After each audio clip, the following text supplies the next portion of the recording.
Hey BookTube, today I'm here to talk about The Selection by Kiera.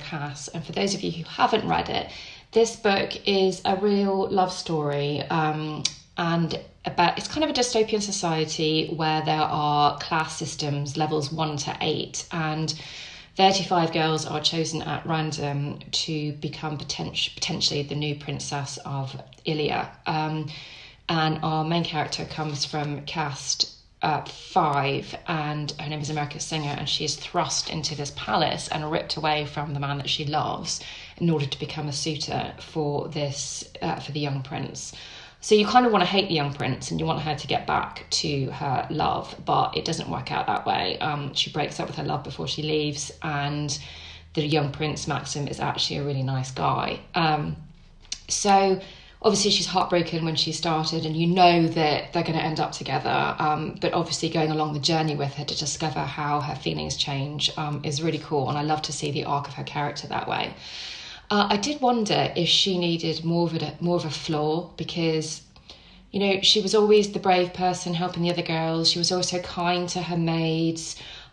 She always did the right thing. And I just kind of wanted her to do something naughty, or have an internal obstacle to overcome, and I didn't get that with her, but it didn't stop me loving the book and racing through it, because I absolutely did. I thought in the middle there could have been some more conflict. So once these 35 girls are taken to the castle is under attack by rebels periodically. And although there are a couple of attacks while she was there, I never really felt that she was actually in that much danger, hiding out in in an underground room. I wanted her to have a more up-close and personal encounter with how dangerous these rebels actually were and what it meant if she were to become the princess, what she would have to deal with. And I thought that there could have been a really nice little scene between Aspen, her previous love, who becomes a castle guard, and the prince. Perhaps Aspen could have saved the prince's life and she would have been there to witness it. And I think that would have made her decision about who she loves much, much harder, and to highlight how good they both are.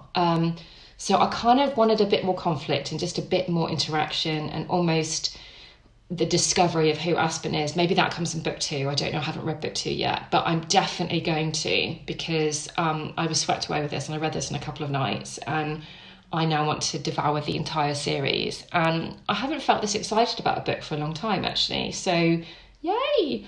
But I think if you love romance, and if you love that element of dystopian, something's going to go wrong, and you want to be kept on the edge of your toes, then this is definitely a great book to read. I thought one of the other interesting things was like the twist of clothing, because she comes from a place where she just wears tunics and what sounds like kind of linen stuff, and then ends up in ball gowns. So I thought it was quite funny or interesting in a society that's supposed to take place years in the future after like the Fourth World War, that they're still wearing ball gowns for their special occasions in the royal palace. I wondered if I don't know, I just kind of thought maybe they would have moved on to something more modern, but I do love about ball gowns, so it's a tiny nitpicky little thing, but check it out. I think it's fantastic. I hope you've enjoyed my review. If you have read it, tell me what you thought. Tell me if you agree with my comments or you don't agree with my comments. And